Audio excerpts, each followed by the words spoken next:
everybody, this is Kat and Sid, and previously we asked you guys to ask us some questions, and we received one question that was about religion in America, so we're going to talk about that question today. When we're talking about religion in the US, most of what we're going to be talking about is Christianity.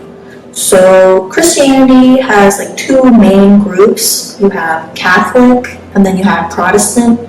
So a really long time ago, not that long ago, like several hundred years ago, we had the Catholic Church and then Protestants separated from them. So those are going to be the two main groups of Christianity that you're going to find in the US today. Regarding American history, so when the US was founded, part of what they founded it on was the idea that church and state should be separate, because previously in like all the European countries, they were not separate. So that was one idea that was really important to the US Constitution, all that kind of thing. But despite the fact that there is supposed to be separation of church and state in the US, about 70% of Americans are Christian. And the second largest religion, so that's not including like atheists or not religious, so that's going to be Jewish, and that's only like 1.9%. It's a very small percentage compared to like 70% Christian. So despite there not being any official religion in the US, I would say that the unofficial religion in the US would be Christianity. So yeah, Christianity has always played a very important role in America. So you can even tell by the presidents. I don't think there's been one single president in the history of the United States that has not been Christian. And even today, like Obama is Christian, the candidates for president now, Hillary Clinton and then Trump, they're both Christian. One notable exception would be Bernie Sanders, who is not in the race anymore, but he was Jewish.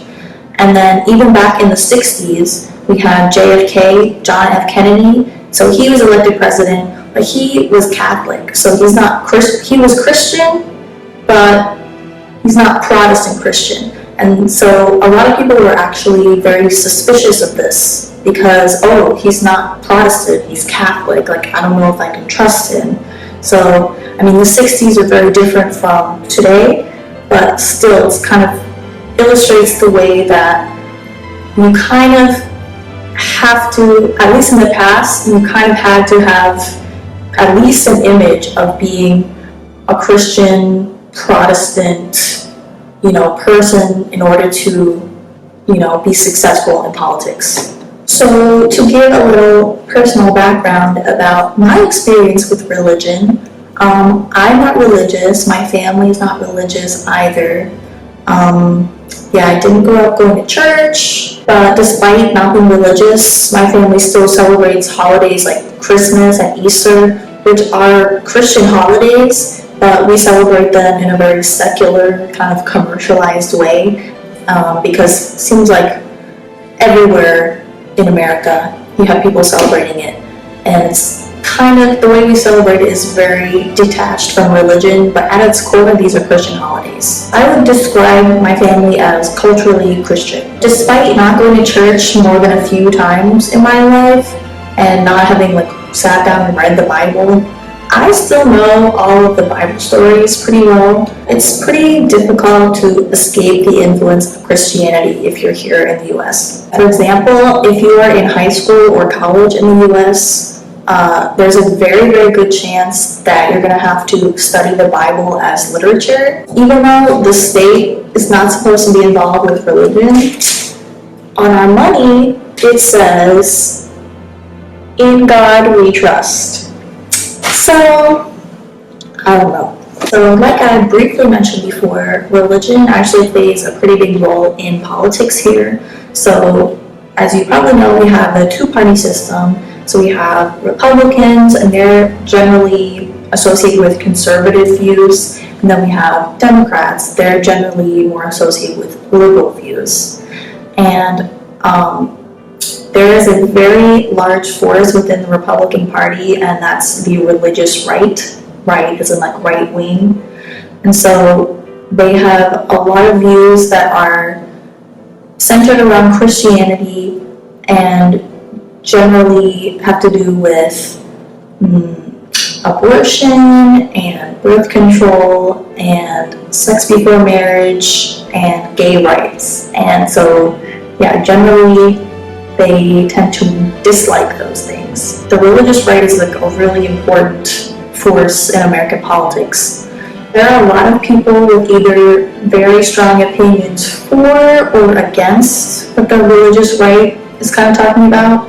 So there tend to be a lot of arguments and it's very divisive. As for how this plays out in real life, in my personal experience, I'm living in New York, and I would say compared to the middle part of the US, you're going to find fewer really religious people. So a lot of my friends are not very religious.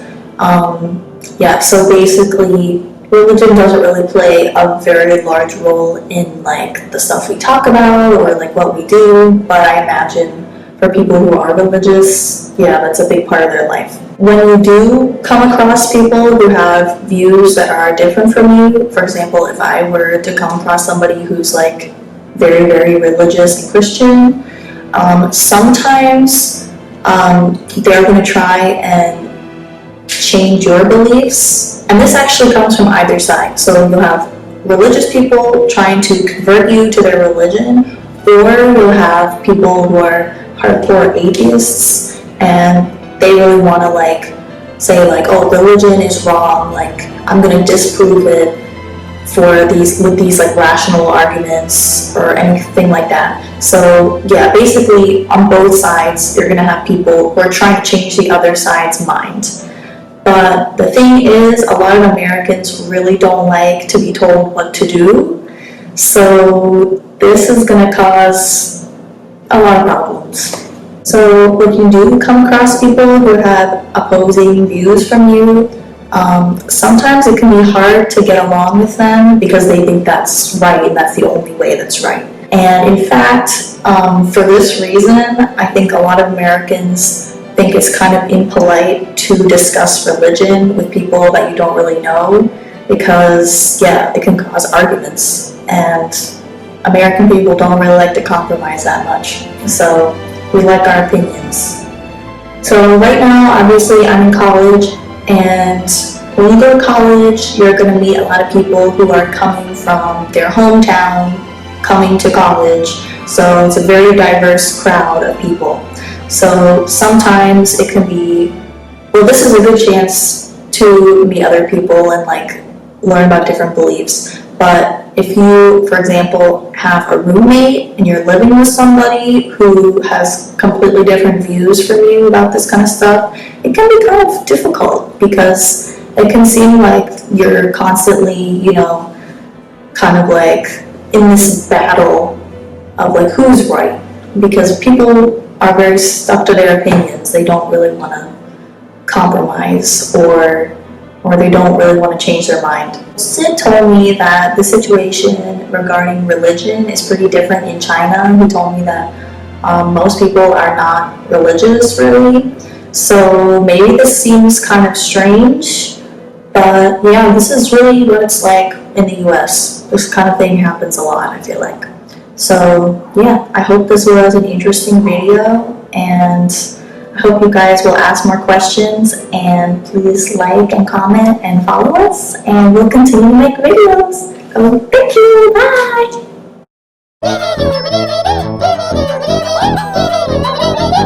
bye!